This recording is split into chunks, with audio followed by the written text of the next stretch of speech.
The lord. హల్లెలూయా. ప్రభునందు మిక్కిలి ప్రేమైన వారలారా, మరి పరిశుద్ధాత్మ కార్యములు అను మా ప్రోగ్రాంని తప్పకుండా వీక్షిస్తున్న ప్రియులారా, ప్రభు యేసు క్రీస్తు శక్తిగల నామంలో మీ అందరికీ నా హృదయపూర్వక వందనాలు. మరి ఈనాటి వాక్య సందేశముగా సత్యస్వరూపి అయిన ఆత్మ, ద స్పిరిట్ ఆఫ్ ట్రూత్ చేసే 3 రకాల పనుల గురించి మనం తెలుసుకుంటున్నాం. హల్లెలూయా. ఈ 2వ భాగంలో పరిశుద్ధాత్మ దేవుడు అంటే సత్యస్వరూపైన ఆత్మ దేవుడు చేసే 2వ పని 3వ పని గురించి మనం తెలుసుకుంటున్నాం. గడిచిన వారంలో మరి ద స్పిరిట్ ఆఫ్ ట్రూత్ చేసే మొదటి పని ఏంటంటే పాపంను ఒప్పింపజేయను. పాపంను మనకు తెలియజేసి మన పాపాన్ని ఒప్పింపజేయడం ప్రారంభిస్తాడు. హల్లెలూయా. అయితే ఈ 2వ భాగంలో సత్యస్వరూపైన ఆత్మ అంటే పరిశుద్ధాత్మ దేవుని యొక్క ప్రాముఖ్యమైన 3 పనులలో 2వది యోహాను రాసిన సువార్త 16వ అధ్యాయం 8వ వచనంలో మనం చూసినట్లయితే పాపం గురించి, నీతిని గురించి, తీర్పును గురించి ఒప్పింపకను చేయను అని మనం తెలుసుకుంటున్నాం. ఇలాగా పాపాన్ని ఒప్పింపజేసేటట్టుగా మనం చూస్తున్నాం. హల్లెలూయా. అయితే ఈ 2వ ప్రసంగంలో మనము యెషయా గ్రంథము 6వ అధ్యాయం 6వ వచనం 7వ వచనం చదువుకుందాం. అప్పుడు శరాపులలో ఒకడు తాను బలిపీఠం మీద నుండి కారుతో చీసిన నిప్పు చేత పట్టుకొని నా యుద్ధకి ఎగిరి వచ్చి నా నోటికి దాన్ని తగిలించి, ఇది నీ పెదవులకు తగిలిన గనుక నీ పాపములకు ప్రాయశ్చిత్తమాయెను, నీ దోషము తొలగిపోయెను అనెను. హల్లెలూయా.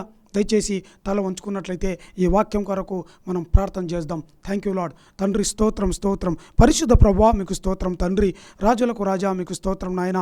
మహోన్నతుడా, మహిమాన్వితుడా, మహాగణుడా మీకు స్తోత్రం తండ్రి. ఇదిగో నాయన ప్రభువా, యేసయ్య తన పాపములు ఒప్పుకొంచుండగా తండ్రి పరిశుద్ధాత్మ దేవుడు ప్రభువా యేషయా ప్రవక్తగా ప్రతి పాపములను కడిగి వేసినట్టుగా చూస్తున్నాం. అవును తండ్రి, ఈ దినం మాతో మాట్లాడండి తండ్రి. పరిశుద్ధాత్మ దేవుని యొక్క 2వ కార్యమును మేము రుచి చూచేవాడిగా అయ్యా ఇదిగో తండ్రి మమ్మల్ని సహాయం చేయమని వేడుకుంటూ అయ్యా వాక్యం వినేవారు నాయన వారు కూడా నాయన అయ్యా వారు ప్రతి పాపమును, దోషమును, తిరుగుబాట్లను, అయోగ్యములన్నింటి కూడా ఇదిగో తండ్రి వారు ఒప్పుకునే విధంగా అయ్యా వారు ఒప్పింపజేయమని వేడుకుంటూ యేసు క్రీస్తు శక్తిగల నామంలో అడిగి వేడుకుంటూ ప్రార్థిస్తున్నాం పరమ తండ్రి. ఆమేన్. హల్లెలూయా. ప్రియులారా, మరి ఈ 2వ భాగంలో ద స్పిరిట్ ఆఫ్ ట్రూత్ చేసే అతి ప్రాముఖ్యమైన 2వ కార్యం ఏంటంటే పరిశుద్ధాత్మ దేవుడు మన పాపములను అగ్నితో కాల్చివేయడం జరుగుతుంది. ఉదాహరణకి మనము ఈ యెషయా గ్రంథం 6వ అధ్యాయము 6-7 వచనాల్లో చూచినట్లయితే అయితే మొదటగా 5వ అధ్యాయం 5వ వచనం చదువుకుందాం. నేను అపవిత్రమైన పెదవులు గలవాడను, అపవిత్రమైన పెదవులు గల జన్మల మధ్య నివసించేవాడను, నేను నశించి తిని రాజు సైన్యములకు అధిపతి యెహోవాను నేను కన్నులారా చూతిననుకుంటుని. హల్లెలూయా. చూడండి, ఇక్కడ మరి యెషయా ప్రవక్త దేవుణ్ణి దర్శన రీతిగా చూస్తూ ఉన్నాడు. దేవుని యొక్క ఆ దర్శనపు వెలుగులో, ఆ తేజో మహిమలో, ఇంకా చూడండి ఆ దేవుని ప్రసన్నతలో తను ఎలాంటి వాడో, తను ఎటువంటి వాడో, తన గుణగణాలేంటో అన్నీ తనకు దేవుడు మరి ఆ వెలుగులో చూచి వెంటనే అతను ఏం చేయడం ప్రారంభిస్తాడంటే తన పాపం ఒప్పుకోవడం ప్రారంభిస్తున్నాడు. చూడండి ఇక్కడ 5వ వచనంలో నేను అయ్యో అపవిత్రమైన పెదవులు గలవాడను, అపవిత్రమైన పెదవులు గల జనముల మధ్య నివసించువాడని 2 పాపాలు ఒప్పుకుంటున్నట్టుగా చూస్తున్నాం. తెలుగులో అయితే నేను అయ్యో అని చెబుతూ 2 పాపాలను చెబుతూ నేను నశించిదని తెలుగులో రాయబడింది. కానీ ఇంగ్లీష్లో మొదటే రాయబడి ఉంటుంది. ఆ దేవుని ఆ దర్శనం వెలుగులో యేషయా తాను చూసుకొని అయ్యో నేను నశించిపోతు ప్రభా, అయ్యో నేను నశించి తిని అని మొదటగానే ఇంగ్లీష్ బైబిల్లో మనం చూడగలం. కానీ ఇక్కడ 2 రకాల పాపాలు ఒప్పుకుంటున్నాడు. మొట్టమొదటిగా చూస్తే తన వ్యక్తిగత పాపాన్ని ఒప్పుకుంటున్నట్టుగా మనం చూస్తున్నాం. 2వదిగా తను నివసించే జాతి కావచ్చు, తను నివసించే ప్రాంతం కావచ్చు, తన దేశం కావచ్చు, ఇలాగా వారి మధ్యలో నివసించేటప్పుడు అక్కడ పాపాన్ని ఒప్పుకుంటున్నట్టుగా మనం చూస్తున్నాం. చూడండి, యెషయా ప్రవక్త గారు మొట్టమొదటిగా తన వ్యక్తిగత పాపాన్ని ఒప్పుకుంటున్నాడు. దానికంటే అది బాగా అర్థం కావాలంటే కింద ఏం చెప్తాడంటే 2వ పాపం చెప్తున్నాడు. అపవిత్రమైన పెదవులు గల జనముల మధ్యను నివసించువాడను. హల్లెలూయా. ఎందుకు ఇలా ఒప్పుకుంటున్నాడు? 2 కూడా తన వ్యక్తిగత పాపాలే, 2 అతని పాపాలే. కానీ 2వది మాత్రం ప్రత్యేకంగా ఉంది. చాలా ఏంటంటే ఆ వాక్య వెలుగులో దేవుని ఆ ప్రసన్నతలో తేజ మహిమలో అతని అలా ఒప్పుకోవాలని పరిశుద్ధాత్మ దేవుడు అతను బలవంతం చేస్తున్నాడు. అతని పాపాలని తేట తెల్లం చేస్తూ ఉన్నాడు. హల్లెలూయా. చూడండి, 2వది ఏంటంటే అపవిత్రమైన పెదవులు గల జనముల మధ్యన నివసించువాడను. ఎందుకు ఇలాగ ఈ 2వ పాపాన్ని ఒప్పుకుంటున్నాడంటే చూడండి మరి కొత్త నిబంధనలు మనం చూస్తే పాపం అంట మన హృదయంలో నిలిచి ఉంటుందంట. అంటే నోటి ద్వారాగా ఉండానే మరి పాపం లోనికి వెళ్తుంది. హల్లెలూయా. అలాగా మరి హృదయం పాపంతో నిండి ఉన్నప్పుడు ఈ హృదయంలో ఉన్న పాపము మళ్ళీ నోటి ద్వారా బయటకు వస్తుంది మనం చూస్తూ ఉన్నాం. అందుకే ఇక్కడ మరి అలంకారప్రాయంగా మరి యేషయా ప్రవక్త కూడా తన పాపాన్ని అంతా ఒప్పుకుంటున్నాడు. ఏంటంటే అపవిత్రమైన పెదవులు గల జనముల మధ్యను నివసించేవాడు, కానీ తన పాపం లేదు కదండి. హల్లెలూయా. అంటే ఉంది, తన పాపం కూడా ఉంది. దేవుని దగ్గర జ్ఞానముతో మరి వివేకముతో వివేచనతో మరి పాపాన్ని ఒప్పుకుంటున్నట్టుగా మనం చూస్తూ ఉన్నాం. చూడండి, ఇది అర్థం కావాలంటే కొన్ని వచనాలు మనం చదువుకుందాం. ఇక్కడ 1 యోహాను 3:4 ఇక్కడ పాపాన్ని తను ఒప్పుకుంటున్నట్టుగా, ఎందుకంటే ఆజ్ఞ అతిక్రమమే పాపం. హల్లెలూయా. మరి ఏంటి ఇతను అతిక్రమించిన ఆజ్ఞలు, ఇతని చట్టాలు, యేషయా అతిక్రమించిన ఆజ్ఞలు, అతిక్రమం ఏంటంటే ఇక్కడ చూడండి, ఇక్కడ ఆ పెదవుల మధ్య అపవిత్రమైన పెదవులు గల జనుల మధ్య నివసిస్తున్నాడు కదా. ఏంటి వారి పాపం, వారి దోషాలు. హల్లెలూయా, హల్లెలూయా. చూడండి, యాక్చువల్గా పాపం అంటే ఒక క్రియ, అంటే ఒక పని, ఒక చర్య, ఒక నడవడిక అనుకుందాం. హల్లెలూయా. అయితే ఇది ఈ పాపం అనేది అంటే ఒక వ్యక్తి చేసే నడవడిక కావచ్చు, అతను చేసే పని కావచ్చు, అతని నడత కావచ్చు, అది దేవునికి ఇష్టం లేకపోతే అది పాపమే. హల్లెలూయా. ఒకవేళ చూడండి, ఒక వ్యక్తి చేసే క్రియలు అవి దేవునికి అయోగ్యమైనవైతే, దేవునికి నచ్చకపోతే, దేవునికి వ్యతిరేకమైతే అది పాపమే. హల్లెలూయా. అది దేవునికి విరుద్ధమైతే అది పాపమే. ఒకవేళ ఒక వ్యక్తి చేసే పని కావచ్చు, క్రియ కావచ్చు, అది దేవుణ్ణి అతనికి దూరం చేస్తున్నట్లయితే అదే పాపం. హల్లెలూయా. ఇంకా చూడండి, ఒక వ్యక్తి దేవుడు చెప్పినట్లు యథాతథంగా చేయకపోతే, దేవుడు చెప్పినట్లు ఉన్నట్లు చేయకపోతే కూడా పాపమే. హల్లెలూయా. దేవుని ఆజ్ఞలకు అవిధేయత చూపించడం, తిరుగుబాటు చేయడం కూడా పాపంగానే మనం చూస్తూ ఉన్నాం. హల్లెలూయా. అయితే ఇక్కడ యేషయా ప్రవక్త తన పాపాన్ని నిజంగా ఒక హృదయపూర్వకంగా పూర్ణ హృదయంతో, పశ్చాత్తాప హృదయంతో పాపాన్ని ఒప్పుకుంటున్నట్టుగా మనం చూస్తున్నాం. హల్లెలూయా. చూడండి, యేషయా ప్రవక్త అతను చేసిన పాపాలేంటి? హల్లెలూయా. ఇక్కడ 2 రకాల పాపాలు ఒప్పుకుంటున్నట్టుగా మనం చూస్తూ ఉన్నాం. హల్లెలూయా. అయితే ఇక్కడ ఒక విషయాన్ని గ్రహిద్దాం. చూడండి, మరి 106వ కీర్తన 23 మరి మోషే గారు ఏం చేస్తారంటే, ఇశ్రాయేల్ ప్రజలు చేసిన పాపాన్ని బట్టి దేవుని సన్నిధానంలో మోషే ప్రభువా వారి పాపాలు క్షమించని వారి పాపాలను బట్టి దేవుని ఎదుట అడ్డుగా నిలబడుతున్నట్టుగా మనం చూస్తున్నాం. వారి పాపాలు క్షమించమని. కానీ ఇక్కడ యేషయా ప్రవక్త అలా చేయడం లేదు. హల్లెలూయా. అంటే యూదా జనము యేషయా ప్రవక్త నివసించే కాలంలో యూదా ప్రజల వారి దోషాన్ని బట్టి, వారు చేసిన అతిక్రమాలను బట్టి, వారు చేసిన పాపాన్ని బట్టి వారి పక్షాన నిలబడి యేషయా ప్రవక్త పాపాన్ని ఒప్పుకోవడం లేదు. యేషయా ప్రవక్త వారి పాపాల జోలికి పోవడం లేదు. హల్లెలూయా.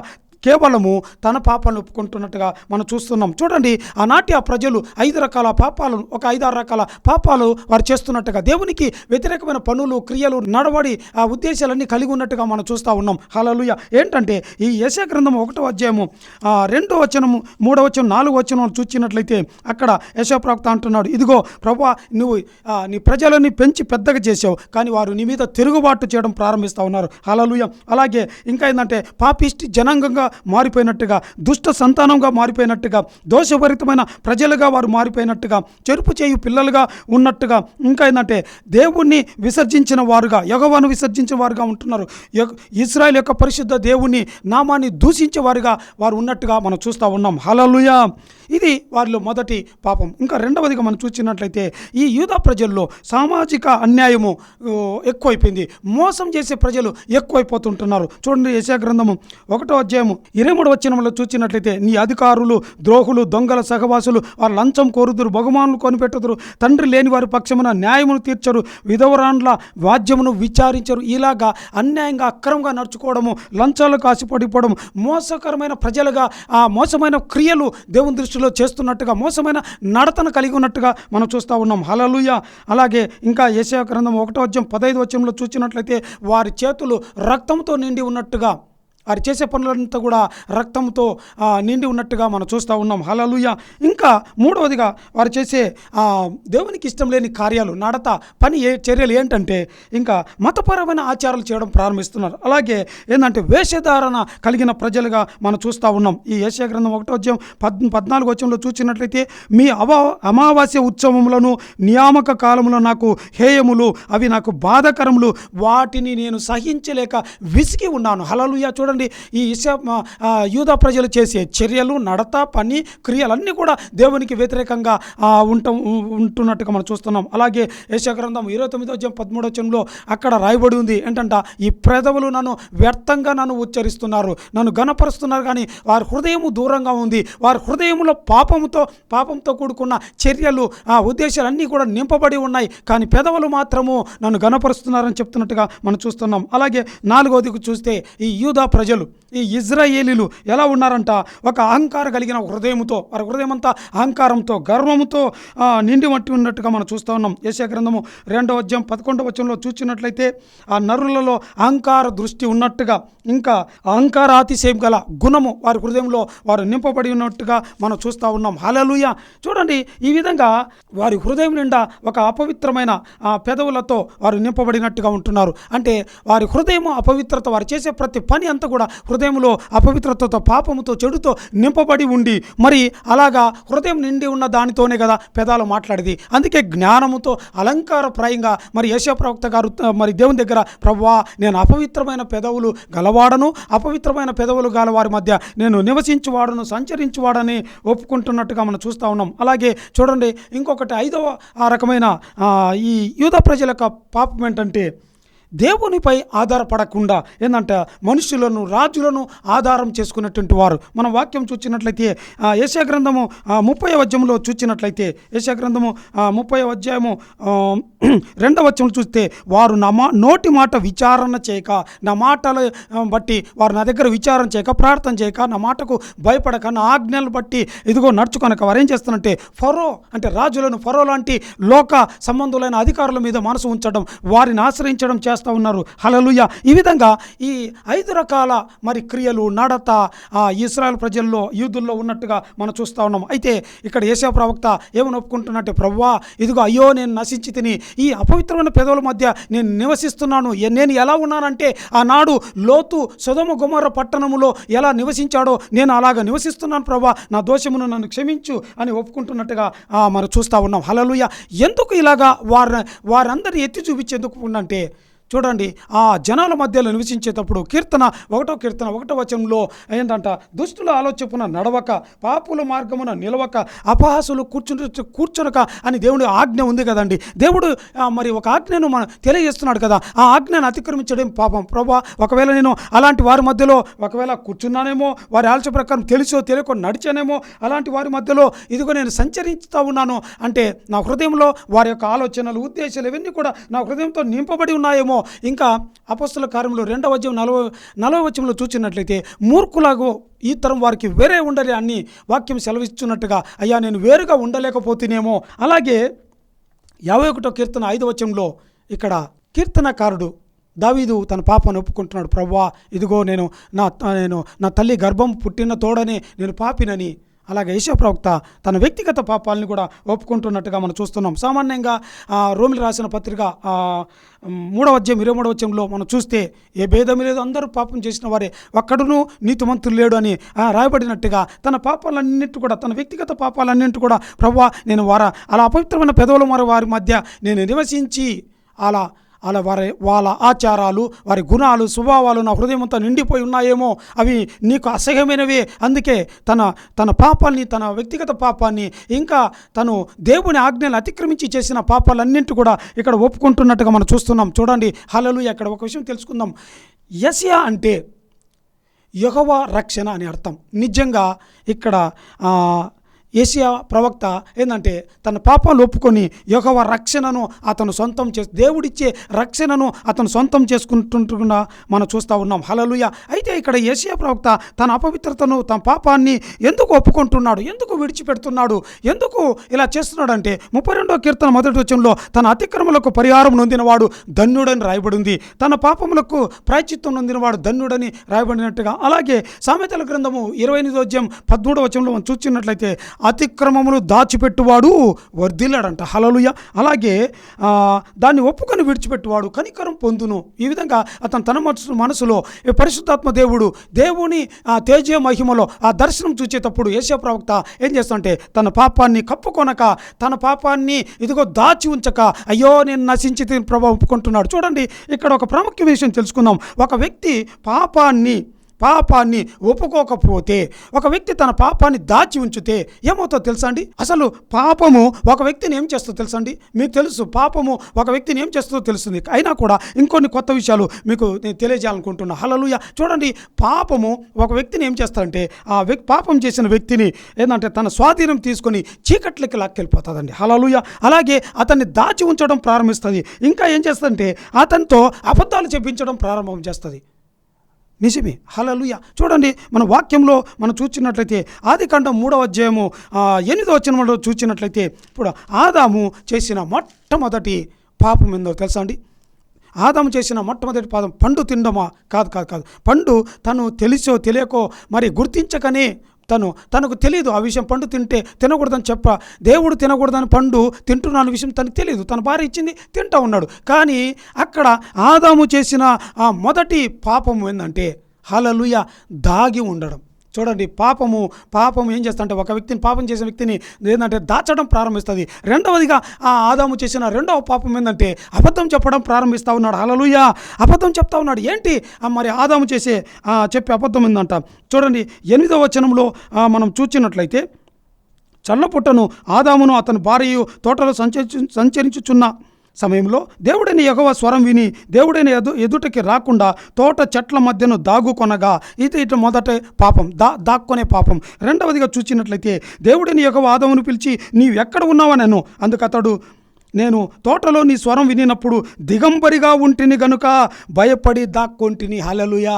చూడండి, ఆదాము చెప్పే భయంకరమైన అబద్ధం ఏంటంటే, నేను దిగంబరిగా ఉంటిని అంట. అబద్ధం చెప్తున్నాడు. యాక్చువల్గా చెప్పాలంటే అప్పుడు ఆదాం అక్కడ దిగంబరిగా లేడండి.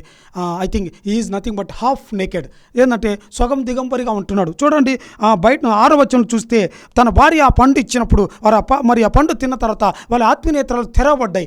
వారి నేత్రాలు తెరవబడినప్పుడు దిగంబరమని తెలిసిపోయింది. ఎప్పుడైతే వారు దిగంబరంగా సిగ్గు వచ్చేసిందో వెంటనే ఏం చేశారంటే అంజూరపు చెట్టు ఆకులను తీసుకొని అంటే చొక్కాలను చేసుకున్నారు. హల్లెలూయా. మరి ఇక్కడ చొక్కాలు చేసుకొని తిరుగుతూ ఉన్నారు. అలా తిరిగే టైంలో, చొక్కాలు ధరించి తిరిగే టైంలో దేవుడైన యెహోవా, ఆదామా ఎక్కడున్నావు అంటే, అప్పుడు ఆదాము చెబుతున్న అబద్ధం ఏంటంటే, నేను దిగంబరిగా ఉంటిని. హల్లెలూయా. ప్రభువా, అప్పుడు అలా చెప్పకూడదు. ప్రభువా, ఐఎమ్ హాఫ్ నేకెడ్. ఇదిగో నాకు సిగ్గు వచ్చింది, నేను అంజూరపు కచ్చడలు ఆ వస్త్రాలు ధరించుకొని ఈ చెట్ల చమాటను దాగి ఉన్నా నాకు సిగ్గు వస్తూ ఉంది అని చెప్పి ఉండాలి. కానీ అలా చెప్పలేదు కండి. కనుక ఆ పాపం ఏం చేస్తుంటే ఒక వ్యక్తిని ఇలాగా అబద్ధాలు చెప్పించడం నేర్పిస్తుంది. హల్లెలూయా. అలాగే వెలుగుకు, నీతికి, సత్యానికి దూరం చేస్తుంది. హల్లెలూయా. ఇంకా ఏంటంటే ప్రాముఖ్యంగా ఒక పాపం చేసిన ఒక వ్యక్తిని పిరికివాడిగా మార్చేస్తుంది. హల్లెలూయా. అలాగే ఇంకా ఏం చేస్తుంటే అతని చుట్టూ ఒక అడ్డు గోడలను నిర్మించడం ప్రారంభం చేస్తుంది. యెషయా గ్రంథము 59వ అధ్యాయం 1-2 వచనాలు చూస్తే, పాపము దేవునికి అతనికి మధ్య ఏం చేస్తుంటే ఈ వ్యక్తి చుట్టూ అడ్డు గోడలు కట్టడం ప్రారంభిస్తుంది అతని చుట్టూ. అలాగే అతని ఆత్మీయ నేత్రాలు మూసివేస్తుంది. అతను ఏంటంటే హృదయాన్ని మూసివేయడం ప్రారంభిస్తుంది. ఇంకా ప్రాముఖ్యంగా చూస్తే ఒక పాపం చేసిన వ్యక్తిని పాపం ఏం చేస్తుంటే అతన్ని బంధకాలతో బంధించడం ప్రారంభిస్తుంది. అతని మీద కాడిమాను మోకులు పెట్టడం ప్రారంభిస్తుంది. ఇంకా అతన్ని బానిసగా చేయడం ప్రారంభిస్తుంది. హల్లెలూయా. ఇంకా ఏంటంటే ప్రాముఖ్యంగా విశేషంగా ఏంటంటే అతనిలో ఉన్నటువంటి ఆత్మకార్యాలు ఆగిపోతాయి, ఆత్మ ఆవేశం నిలిచిపోతుంది. హల్లెలూయా. అలాగే అతడు దేవుని స్వరాన్ని గుర్తించలేని స్థితికి దిగజారిపోతాడు. హల్లెలూయా. అయితే ఇక్కడ మనం తెలుసుకుంటా అంటే ఈ విధంగా పాపము ఒక వ్యక్తిని చేస్తుంది కదా. అయితే ఇక్కడ యెషయా ప్రవక్త అవన్నీ గ్రహించి గుర్తించి వెంటనే పాపం ఒప్పుకోవడం ప్రారంభిస్తున్నాడు. హల్లెలూయా. అయితే ఒక వ్యక్తి నిజంగా పాపం ఒప్పుకునేటప్పుడు సత్యస్వరూపైన అంటే పరిశుద్ధాత్మ అగ్ని చేసే ఆ రెండవ అతి ప్రాముఖ్యమైన కార్యం ఏంటంటే అతని ఒప్పుకునే పాపాలను ఏం చేస్తాడంటే అతనిలో ఉన్న ఆంతరంగంగా ఉన్న దాగి ఉన్న ప్రతి పాపాన్ని కాల్చివేయడం ప్రారంభిస్తాడు. హల్లెలూయా. పరిశుద్ధాత్మ దేవుడు ఎలా కాల్చివేస్తాడంటే, ఉదాహరణకి ఇక్కడ యెషయా ప్రవక్త యొక్క పెదాలను మరి ఆ కారుతో తీశారంటే, కారు అంటే పట్టకారు అని రాయబడి ఉంది. చూడండి, యెషయా గ్రంథం 6వ అధ్యాయం 6వ వచనంలో, అప్పుడు శరాపులలో ఒకడు తాను బలిపీఠం నుండి కారుతో తీసిన నిప్పు. కారు అంటే ఒక పట్టకార, పెద్ద పట్టకార. ఆ పట్టకారతో ఒక నకనక మండుతున్న అగ్ని నిప్పుతో తీసుకొచ్చి యేషయా పెదవులను కాల్చుతున్నట్టుగా, అంటే అతనిలో పెదాలు కాల్చుతున్నట్టే పెదవుల గుండా వెళ్ళి హృదయంలో నిలిచి ఉన్న ఆంతరంగంలో దాగి ఉన్న ప్రతి పాపాన్ని, రహస్య పాపం, కర్మ పాపం, జన్మ పాపం, తెలిసి చేసిన పాపం, తెలియక చేసిన పాపం, అన్ని పాపాలన్నిటి కూడా పరిశుద్ధాత్మ దేవుడు కాల్చి వేస్తున్నట్టుగా మనం చూస్తూ ఉన్నాం. హల్లెలూయా, హల్లెలూయా. మలాకి రాసిన గ్రంథం 3వ వచనంలో పరిశుద్ధాత్మ దేవునికి మరొక పేరునట, ఆయన కంసాలి వంటి అగ్ని వంటి వాడని రాయబడింది. అలాగే కీర్తనలు 66వ కీర్తన 10వ వచనంలో ఆయన ఏం చేస్తాడంటే మనల్ని మనం ఎప్పుడైతే పాపం ఒప్పుకుంటామో మనల్ని అగ్నిలో వేసి, వెండిని బంగారాన్ని ఎలాగా అగ్నిలో వేసి దాని మస్టును ఎలాగా తీసివేసి శుద్ధి చేస్తారో అలా కాల్చడం ప్రారంభిస్తాడు. హల్లెలూయా. అలాగే జకర్యా గ్రంథం 13వ అధ్యాయం 9వ వచనంలో కూడా అగ్నిలో వేసి వెండిని బంగారాన్ని శోధించి శుద్ధి చేస్తున్నట్టుగా దేవుడు ఎవరైతే పాపం ఒప్పుకుంటారో వారిని శుద్ధి చేయడం ప్రారంభిస్తాడు. హల్లెలూయా, హల్లెలూయా. చూడండి, ఇక్కడ బాప్తిస్మిచ్చే యోహాను కూడా ఈ పరిశుద్ధాత్మ దేవుని గురించి, ఆయన చేసే అగ్ని కార్యాల గురించి సాక్ష్యం ఇస్తున్నట్టుగా మనం చూస్తున్నాం. మత్తయి రాసిన సువార్త 3వ అధ్యాయం 11వ వచనంలో బాప్తిస్మిచ్చే యోహాను ఇచ్చే సాక్ష్యం ఏంటంటే, ఇదిగో నా వెనక వచ్చువాడు, అంటే ఇద్దరు గురించి చెప్తున్నాడు. ప్రభువైన యేసు క్రీస్తుల వారి గురించి, అలాగే పరిశుద్ధాత్మ దేవుని పరిచర్య గురించి. ఇదిగో నా వెనక వచ్చువాడు పరిశుద్ధాత్మతోనూ అలాగే అగ్నితోనూ మీకు బాప్తిసం ఇస్తారు. హల్లెలూయా, హల్లెలూయా, హల్లెలూయా. ఇలాగా యెషయా ప్రవక్త బాప్తిసం ఇచ్చే యోహాను గారు కూడా మరి సత్య స్వరూపైన ఆత్మను గురించి సాక్ష్యం ఇస్తున్నట్టుగా మనం చూస్తూ ఉన్నాం. హల్లెలూయా. ఇంకా అపొస్తలుల కార్యములు మరి 2వ అధ్యాయం 3వ వచనం చూస్తే మేడగది మీద 120 మంది శిష్యులను కూడా పరిశుద్ధాత్మ దేవుడు, అంటే సత్య స్వరూపైన ఆత్మ శిష్యులందరి వారి ప్రతి పాపమును మొత్తం ఏంటంటే అగ్ని నాలుకలుగా విభాగింపబడి ఒక్కొక్కరి మీద వాలేటప్పుడు ఒక్కొక్కరి పాపాలని కడిగి వేస్తున్నట్టుగా మనం చూస్తూ ఉన్నాం. హల్లెలూయా, హల్లెలూయా.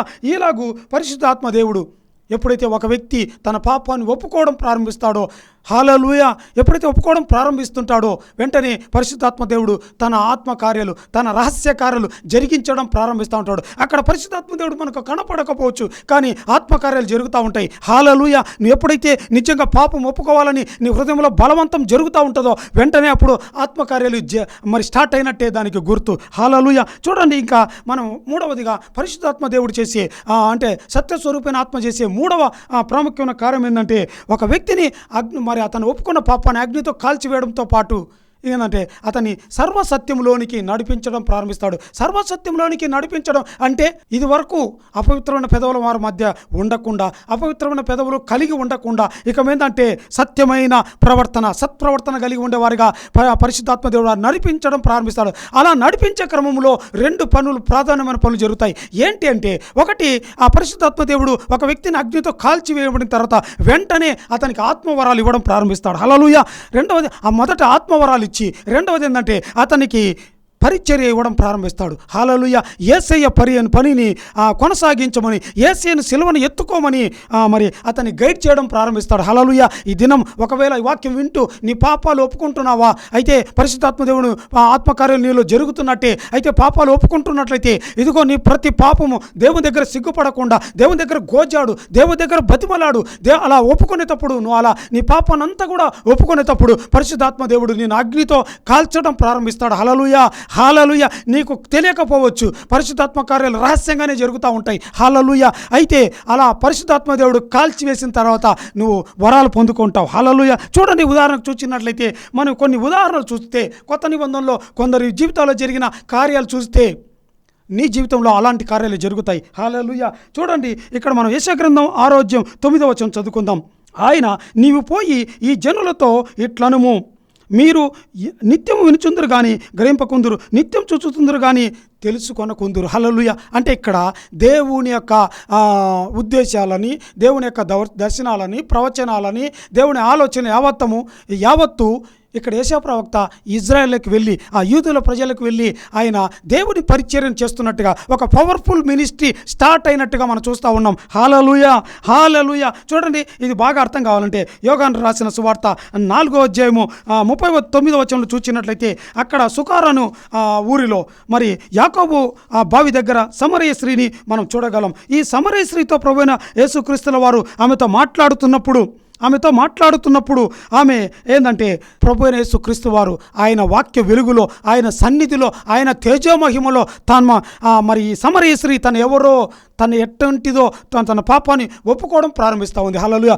ఎప్పుడైతే ఈ సమరయ స్త్రీ తన పాపం ఒప్పుకోవడం ప్రారంభిస్తుందో వెంటనే అక్కడ పరిశుద్ధాత్మ దేవుడు మనకు కనబడకపోవచ్చు, కానీ ఆత్మకార్యాలు జరిగిపోతున్నాయి. ఆమె పాపాలని కడిగి వేస్తున్నట్టుగా మనం చూస్తూ ఉన్నాం. హల్లెలూయా. వెంటనే ఆమె ఏం చేస్తుందంటే లేచి ఆమె ఎప్పుడైతే పరిశుద్ధాత్మ దేవుడు ఆ పాపాన్ని కడిగి వేశాడో ఆమె ఏం చేస్తుందంటే తన కుండను విడిచిపెట్టి, హల్లెలూయా, తన పాపాన్ని విడిచిపెడుతుంది. హల్లెలూయా. విడిచిపెట్టి ఆమె ఏం చేస్తుందంటే 39వ వచనంలో మనం చూచినట్లయితే, నేను చేసినవన్నీ నాతో చెప్పినని సాక్ష్యం ఇచ్చిన ఈ స్త్రీ యొక్క మాటను బట్టి ఆ ఊరిలోని సమరయులలో అనేకులు ఆయనందు విశ్వాసం ఉంచిరి. హల్లెలూయా.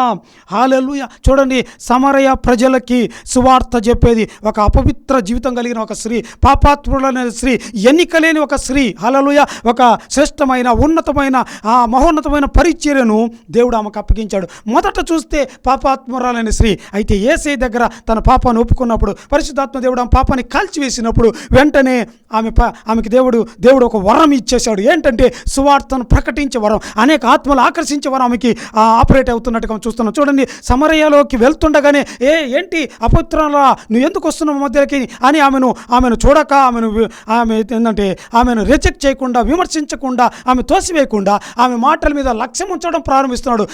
ఏంటి ఎందుకంటే పరిశుద్ధాత్మ దేవుని ఆత్మకార్యాలు అలాగుంటాయి. హల్లెలూయా. హల్లెలూయా. అలాగా చూడండి, ఆమె జీవితంలో ఒక క్రొత్త పరిచర్య, పాపాన్ని వదిలిపెట్టేసి ఆయన పవిత్రమైన పరిచర్య చేయడం ప్రారంభిస్తుంది. అలాగే మనం చూసినట్లయితే తప్పిపోయిన కుమారుడు ఒక పవర్ఫుల్ మినిస్ట్రీ, ఫైర్ మినిస్ట్రీ చేస్తున్నట్టుగా చూస్తున్నాం. ఎప్పుడైతే తండ్రి దగ్గర తన పాపాన్ని ఒప్పుకున్నాడో వెంటనే పరిశుద్ధాత్మ దేవుడు అతని పాపాలన్నీ కాల్చివేసిన వెంటనే అతనికి ఉంగరము, చెప్పులు, వస్త్రాలు, దండము అన్నీ వస్తూ ఉన్నాయి. వెంటనే అతడు తన పవర్ఫుల్ మినిస్ట్రీ, కొత్త పరిచర్య స్టార్ట్ అవ్వడం మనం చూస్తూ ఉన్నాం. హల్లెలూయా. అలాగే మనం చూసినట్లయితే పొట్టివాడైన జక్కయ్యను చూస్తే, జక్కయ్య లోకములో డబ్బు సంపాదనలో సెలబ్రిటీ అయిపోయాడు.